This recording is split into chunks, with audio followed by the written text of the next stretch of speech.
Muy buenos días, Alexis, gracias por la invitación y un saludo especial a la audiencia de Radio Pichincha. Haces bien en decir el problema en lo judicial y no en la justicia, porque la justicia no existe en el país. Es decir, estamos con un problema no de ahora, es histórico en el país. El Ecuador está viviendo una anarquía institucional, donde todo el mundo hace lo que realmente, y perdónenme la expresión, le da la gana. Y evidentemente esta institucionalidad en la República del Ecuador es cooptada de acuerdo a los intereses y de los poderes fácticos. Llámese económico, llámese político, hoy narcotráfico. Eso es una realidad que no podemos abstraernos de aquello. Yo mencionaba en el comentario el crimen organizado, específicamente el narcotráfico, que es evidente que ha permeado instituciones como la fuerza pública. También, me imagino yo, y coincides en eso, Carlos, ¿habrá permeado el sistema judicial? Definitivamente. A ver, y ojo con esto, ¿ah? También hay que poner mucha atención en las elecciones seccionales, porque el crimen organizado y el narcotráfico, y basta leer la historia de países vecinos nomás, se enquista en las distintas instancias de la institucionalidad de un país. ¿Por qué lo hace? Porque necesita controlar, necesita la función judicial para que fallen en su favor. Necesitan de los gobiernos autónomos descentralizados, sobre todo en determinadas zonas, porque les garantiza impunidad. Y no solo impunidad, sino les garantiza la logística. ¿Sí? Y así se va enquistando en los gobiernos centrales, se va enquistando en la fuerza pública, etcétera, etcétera. Y esto es grave, porque es el propio embajador de los Estados Unidos quien habla en narcogenerales. Es el propio embajador de los Estados Unidos que pone el dedo en la llaga.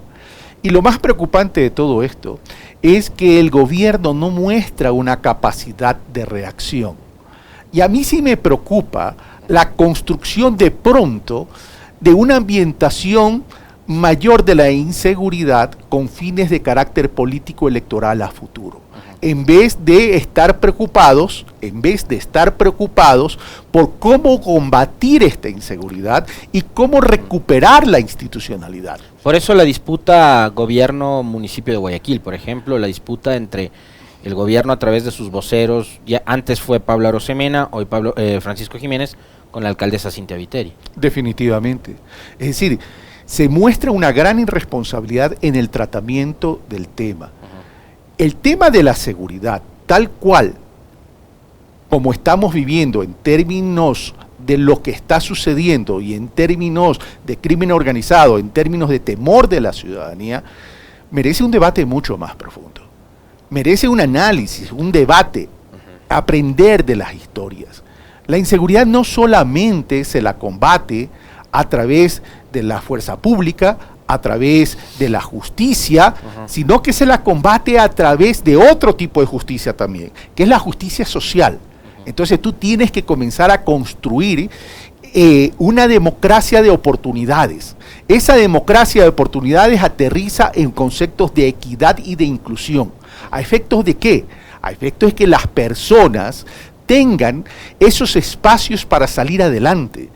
Porque si mientras viven en esta angustia y en esta desesperanza, evidentemente van a caer en la tentación de resolver sus problemas a través de ofertas laborales, entre comillas, pero que están relacionadas con acciones de carácter regular. Ahora, estamos hablando del caos que hay a nivel judicial y de la inseguridad, pero el problema, Carlos, es que vemos que el caos y el desorden parecería ser como digamos, la hoja de ruta en el Ecuador, porque yo en este momento quisiera saber qué función pública funciona bien en este país.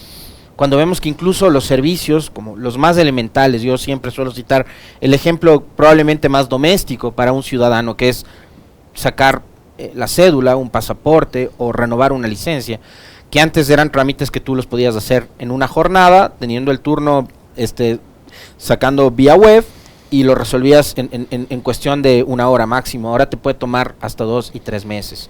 ¿Por qué llegamos a este momento de caos casi generalizado en Ecuador? Porque tenemos un gobierno que se identifica con el neoliberalismo, Ujú.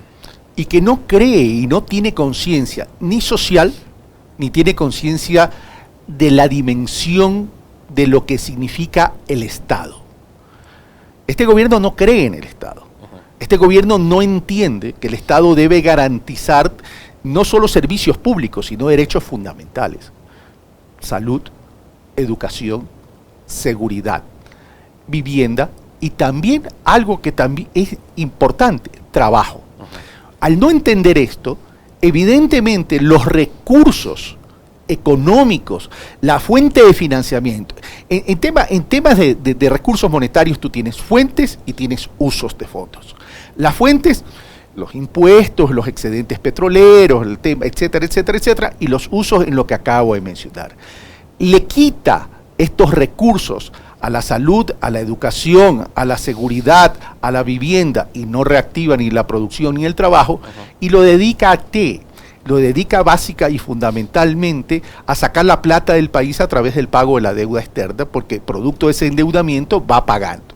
Entonces, en vez de sentarse a reestructurar esa deuda para poder liberar fondos, para poderlo invertir en aquello que es fundamental para la vida de una sociedad, entonces va deteriorando todos estos servicios públicos y estos derechos fundamentales. El problema, Carlos, es que los ecuatorianos sabíamos, tú empezaste diciendo, tenemos un gobierno de corte neoliberal.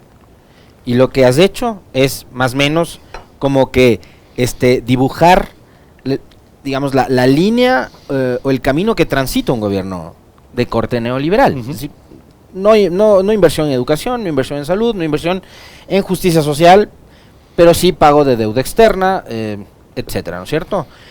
Pero eso sabíamos los ecuatorianos. Eso sabíamos que era un candidato banquero, que era un candidato alineado con justamente esa forma de pensamiento, y eso fue lo que elegimos los ecuatorianos. Ese fue el resultado electoral. Lamentablemente, habría que analizar el por qué se da ese resultado electoral. ¿Por qué se decide, a pesar de saber todo aquello que estamos hablando el día de hoy? ¿Por qué se decide? ¿Por qué decide el pueblo ecuatoriano? Es que un gobierno de esas características y de esa naturaleza llegue a gobernar el país. No vamos a descubrir la pólvora, Alexis. Medios de comunicación, no todos, tradicionales fundamentalmente, están militando en función de una ideología, en función de unos intereses, y están reemplazando a las organizaciones políticas. El movimiento Creo es un movimiento débil, como un movimiento político. El verdadero movimiento detrás de Creo son medios de comunicación. Son los medios de comunicación tradicionales, que lo amparan, que lo protegen, que lo potencializan, y que a través de la cultura del odio, del temor, del miedo, etcétera, etcétera, entonces hacen que este tipo de gobiernos lleguen a Carondelet. Pero toman distancia de las necesidades y toman distancias de las realidades de todo un pueblo, de la sociedad. Entonces ahí es donde la democracia se debilita, donde la institucionalidad desaparece y donde comenzamos a vivir una verdadera anarquía. Pero además descarada, Alexis, porque por ejemplo en el ejemplo de los habeas corpus, ¿verdad? Es malo cuando no me interesa que se dé, y es bueno cuando lo necesito que sea bueno. Entonces tú ves ahí el manejo de la política a través del gobierno central y la injerencia en la justicia. El caso más patético probablemente, tú has citado el de los habeas corpus, el caso más patético y más reciente es el del caso Danubio. Verle a una fiscal decir que no basta con una publicación de prensa como para que la Fiscalía de Oficio pueda actuar. Yo me pregunto cuántos casos en contra de otros actores políticos identificados con una corriente ideológica definida se abrieron a partir de una publicación de prensa. Y ya que has tocado el tema de los medios de comunicación, que es algo que de igual manera nos apasiona y nos interesa mucho porque venimos también de este mundo, Carlos. Los medios de comunicación. Yo recuerdo que cuando estaba en discusión la aprobación de la ley de comunicación, había una frase que a mí se me quedó y era sin comunicación, sin periodismo, esa era la palabra, sin periodismo no hay democracia. Ahora, y yo acojo y recojo todas tus palabras de la respuesta anterior, yo creo que la democracia está en riesgo, y está en riesgo porque hay varios factores, y uno de esos factores justamente es el daño que le están haciendo los medios de comunicación a la democracia. Acá pasó, por presión mediática y por presión política al mismo tiempo, se bajaron un alcalde, nada más y nada menos que al alcalde de Quito.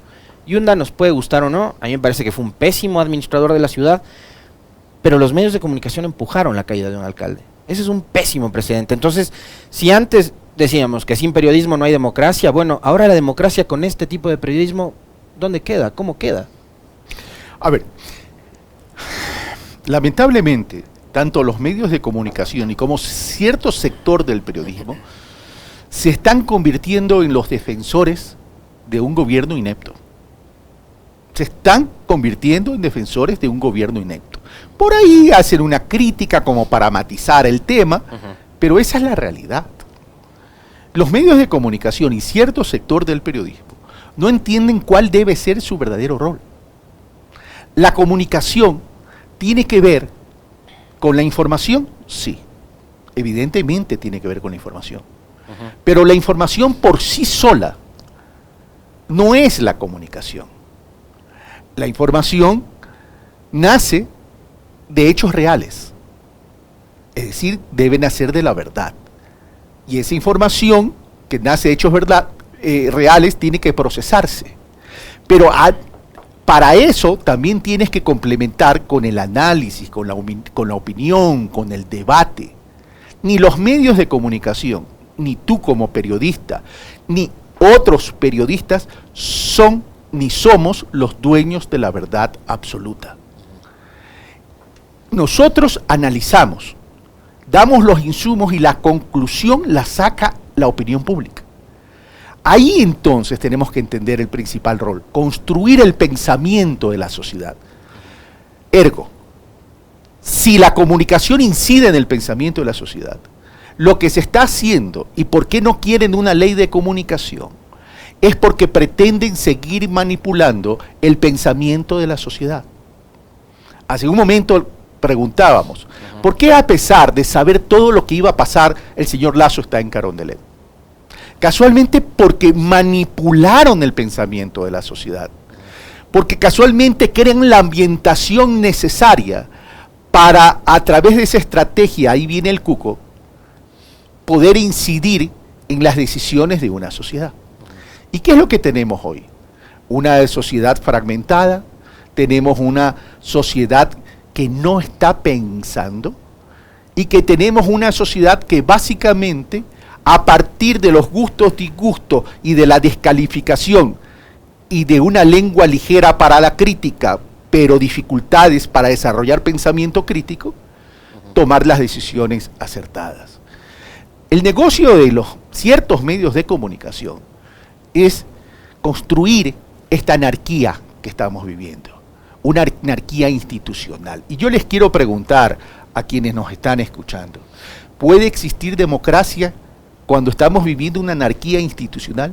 No, no puede existir democracia, porque la democracia tiene que ver con el bienestar, la democracia tiene que ver con la inclusión, la democracia tiene que ver con la justicia social, la democracia tiene que ver con las oportunidades, la democracia tiene que ver con el respeto y el fortalecimiento de los derechos fundamentales, la democracia tiene que ver con la verdad, la democracia tiene que ver con la participación de los ciudadanos. Eso nos hemos olvidado y lo hemos impedido. Porque nos han hecho creer también que democracia es ir a las urnas cada 4 años y que la democracia además la hacen o la construyen únicamente los partidos políticos y los políticos.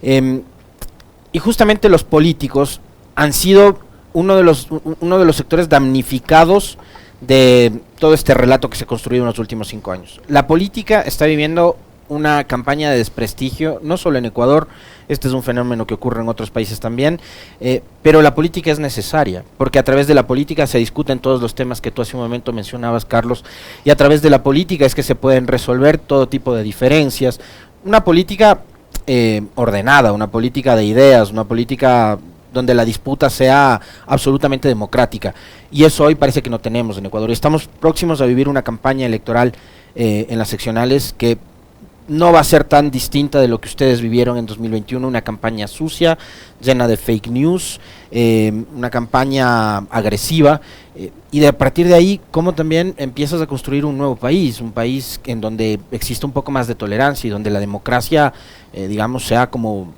o debería ser el norte.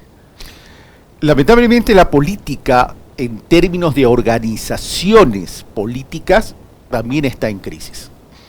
Y está en crisis porque no estamos entendiendo cuál es la dimensión de la política.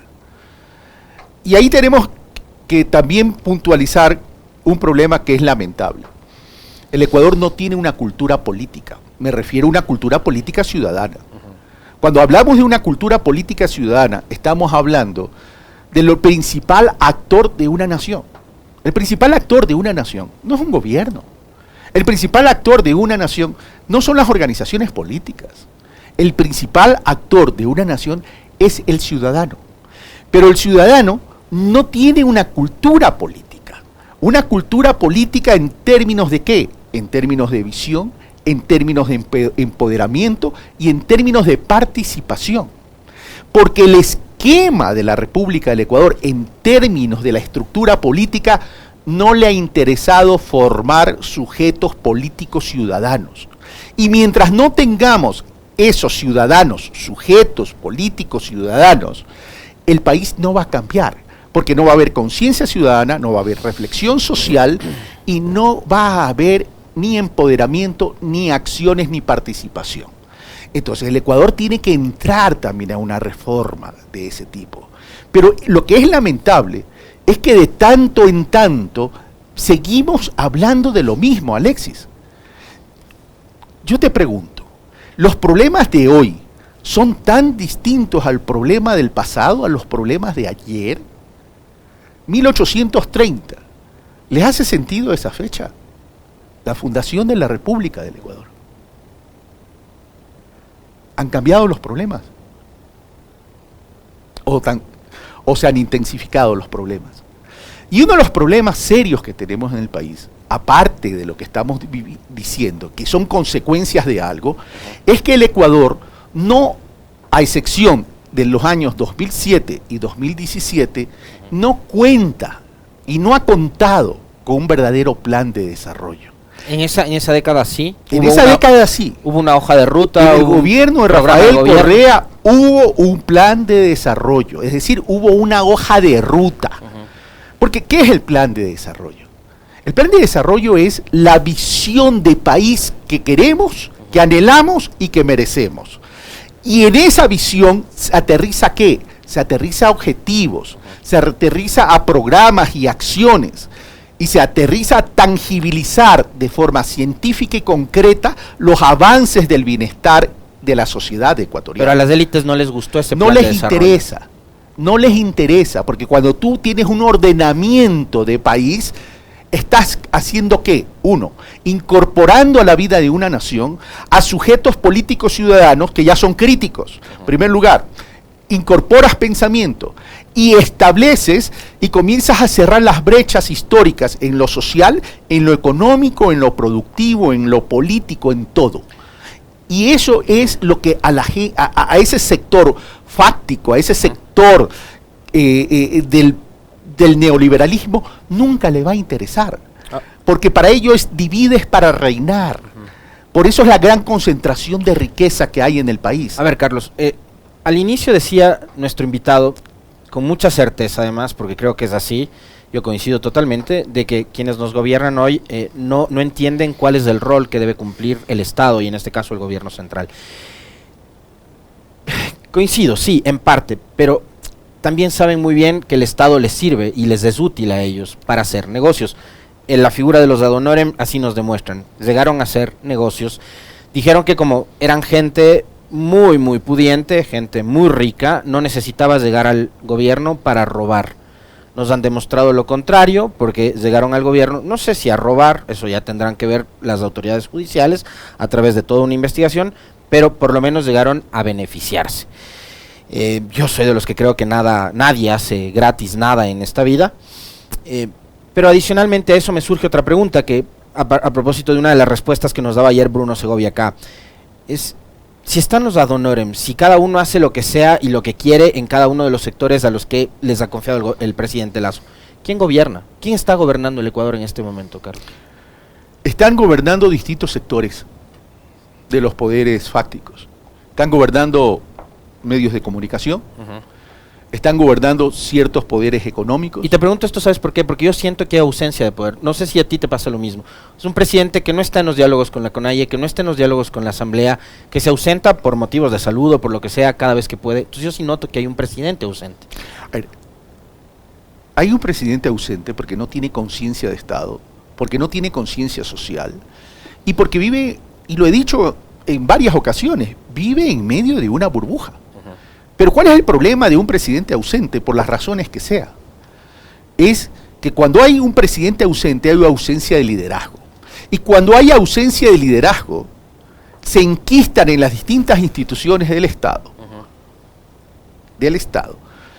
avivatos para aprovecharse de eso y viven la fiesta. En otras palabras, hacer negocio. Y no hacer negocios lícitos, sino también a chantajear. Un gobierno como el de Lasso, que se supone, dice, va a proteger la inversión, solo lo que quiere proteger es la inversión extranjera. Porque la inversión extranjera, evidentemente ellos tienen muchas relaciones, pero no protege la inversión nacional. Basta ver lo que está pasando en el Instituto Ecuatoriano de Seguridad Social. ¿Quiénes te reclaman en el Instituto Ecuatoriano de Seguridad Social? Además de los afiliados que no reciben un servicio eficiente, eficaz, cálido y oportuno. Los prestadores de servicio. ¿Y qué son los prestadores de servicio externo? Los hospitales. Son empresas con inversión para prestar un servicio dada la dificultad y la ineficiencia de la seguridad social.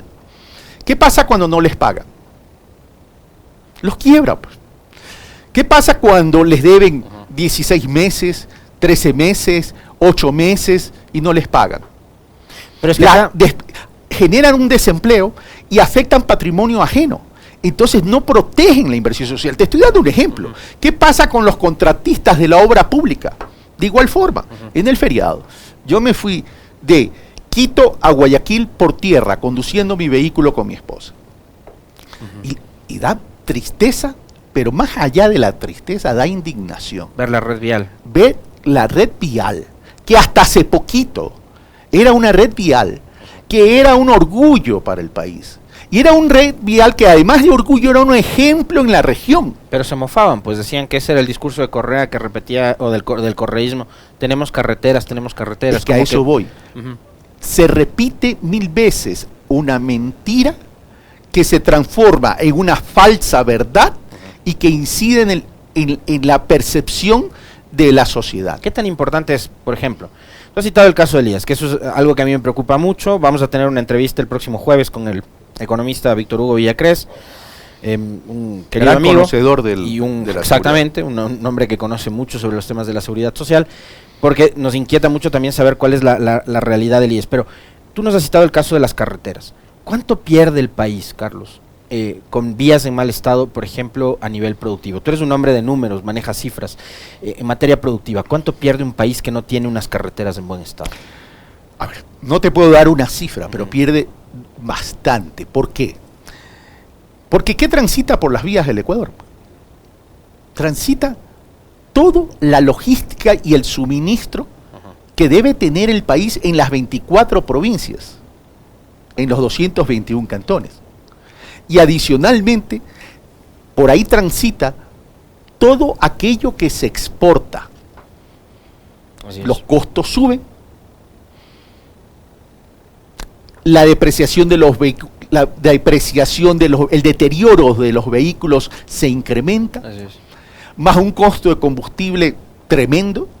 Entonces incide en la productividad, incide en el rendimiento. Y lo otro que tú decías. Incide en el incremento de los costos para los ciudadanos. Y lo otro que tú mencionabas, Carlos, al no haber inversión pública tampoco hay empleo. No es que solo quiebran las empresas. Con la quiebra de las empresas que son prestadoras de servicios del sector público, también hay pérdidas de plazas de empleo. Pero por supuesto. ¿Cuántos ecuatorianos se habrán quedado en la calle porque ya no hay inversión? Mira, ese es un tema estructural que tenemos en el país. Pero vamos a lo siguiente. Cuando un país está en crisis, porque tenemos que entender también el contexto de dónde viene la crisis, pues, ¿no? La crisis viene también provocada. Acuérdense que en el año 2018 y en el 2019, gobierno de Moreno, yo quiero que me entiendan la indignación. Son 5 años de destrucción. 5 años de destrucción. 4 de Moreno, 1 de Lasso. Y si esa va a ser la tendencia, Dios nos libre de un apocalipsis catastrófico en el Ecuador. Pero vamos a lo siguiente. Para entender la crisis, si venimos de una recesión económica 2018, 2019, 2020 pandemia, es obvio y evidente que existe una afectación en la economía del país, y que no era del país tan solo, era una afectación en la economía mundial. ¿Qué tenía que hacer el Estado, como hicieron otros estados conscientes, porque les preocupa a su gente y porque defienden las unidades productivas, que son los generadores de los recursos, generadores de la riqueza, los distribuidores de empleo? Inyectar dinero en la economía. Inyectar dinero en la economía. Lo hizo Biden en los Estados Unidos, ¿no? Lo hicieron todos, menos el Ecuador. Tienes que inyectar recursos en la economía. Acá estábamos más preocupados de mantener los altos niveles en la reserva. Estábamos más preocupados del balance. Y eso tiene que ver con las características del pensamiento del presidente de la República. Pues es banquero. A un banquero solo entiende ingresos, egresos y rentabilidad. Pero se olvida que hay algo que es fundamental, la rentabilidad social. Ahora, Carlos, ahora que hablas de rentabilidad social, hay dos cosas, porque además ya se nos va terminando el tiempo, ya mismo nuestra productora Meli nos empieza a emitir alertas. Hay dos temas que yo quiero abordarlos, y a propósito de esto. En los últimos días, y antes de salir de viaje a Houston, el presidente dijo, reiterando además una versión que la mencionó en este espacio el ministro de Inclusión Económica y Social, Esteban Bernal, que el gobierno de Lasso en 14 meses ha invertido más en lo social que Correa en los 10 años. Dijo 14,000 millones de dólares de inversión en lo social. ¿Es verdad o no lo que dijo el presidente Lasso y su ministro? Porque además Lasso dijo, vamos a invertir. Bernal dijo, ya invertimos. ¿Es falso? ¿Es falso? Es falso. Es falso. A ver, cuéntenos. Es falso porque basta ver la propia información oficial. Y hay que saberla interpretar. A ver, primero, parto de algo. Una cosa es presupuesto asignado, otra cosa es presupuesto codificado y otra cosa es presupuesto ejecutado y realizado. Tú no puedes comparar manzanas con peras, porque sencillamente la comparación no resiste un sustento técnico. Ya. Para hacerlo en sencillo, entre codificado. A ver, ¿cuánto quiero invertir en educación? Por decirle algo, 100. ¿Cuánto ejecuto? 30. ¿Qué es lo que realmente tenemos, dónde que tenemos que poner nuestro énfasis? En lo ejecutado. ¿De qué sirve tu querer, tu deseo, tu intención, si no eres capaz de utilizar esos recursos para ejecutarlo? El promedio de ejecución presupuestario de este gobierno al mes de junio fue de 35%. Ya. Ahora veamos, habla de la inversión social. Hablemos de la salud. Este cuadro nos permite entender la magnitud de los problemas de la salud. Y no lo veamos en términos de valores absolutos, es decir, cuánto se ha invertido, sino para que tenga sentido la inversión social, la tenemos que relacionar con el Producto Interno Bruto, que es el tamaño de la economía del Ecuador. Al 2017, la salud tenía una inversión de 4,06%. Miren que ahora representa el 3,10% en relación al Producto Interno Bruto. La pregunta es, ¿se ha incrementado la inversión de la salud o ha disminuido sistemáticamente la inversión de la salud? Ha disminuido. Porque, claro, si nos hablan de montos absolutos y no en función del tamaño de la economía, tienden a distorsionar el análisis.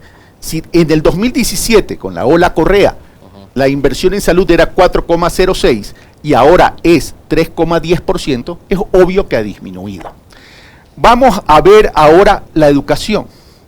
En la educación, al año 2017, el presupuesto o la inversión en educación estaba en 3,93% en relación de la economía. Ahora está en 3,12%. Es decir, ha ido disminuyendo. ¿Qué significa esto entonces? Significa que esto refleja es la ausencia de conciencia social que tiene el actual gobierno. ¿De dónde saca entonces que invirtió 14.000 millones de Porque dólares? mezcla las cosas entre lo que ellos desean invertir y lo que realmente se ha invertido. Así de sencillo. Para cerrar, Carlos, porque ya está nuestra siguiente invitada también conectada, la consulta popular. Solamente ¿Tienes algún otro dato? un tema. Aquí tenemos el total del gasto social. Hablemos del año 2017. La inversión social fue de 9.398. Estos ya son valores absolutos. Y miren ahora, 8.965. Esto, fuente del Ministerio de Economía y Finanzas. No es cuestión de hablar, es cuestión de demostrarlo. Y supongamos que el ministro Bernal, el ministro de Finanzas y el propio presidente de la República tuviesen razón. ¿Dónde está la inversión? ¿Ha mejorado la infraestructura en la educación? No. ¿Ha mejorado la infraestructura de las carreteras? Ni siquiera para mantenerlas. No. ¿Ha mejorado la infraestructura en la salud? No. ¿Ha mejorado la calidad de vida de ustedes? No. La verdad cae por su propio peso. 43% de pobreza en la ruralidad, y fue la ruralidad la que explotó en junio, Carlos. Y esa no es la pobreza multidimensional. Claro. 7 de cada 10 pobladores del sector rural son pobres en la multidimensión. Te quiero pedir un comentario final, Carlos, sobre lo último. Tenemos un gravísimo problema de inseguridad que se complicó todavía más después de, o sea, creo que ya nos hace falta nada más, pero se complicó todavía más, después del feriado de agosto. Explosión en Cristo del Consuelo, en tu ciudad, Guayaquil, una ciudad que queremos tanto, 5 muertos, en ese fin de semana hubo 16 personas asesinadas de distintas maneras, solo en Guayaquil, y el presidente plantea como la solución una consulta popular. La consulta popular, ¿cómo la ves tú en esta coyuntura? ¿Es la salida para un problema de inseguridad como el que vive el país? Brevísimo, te pido por favor tu reflexión. Es un distractor, es una consulta popular innecesaria, es una consulta popular que hay que rechazarla, y responde a una estrategia del gobierno, es decir, ponernos a discutir cosas intrascendentales a efectos de ¿qué? A efectos de llevar la atención a otro lado para evitar que la gente siga pensando que el gobierno es inepto. Básicamente eso.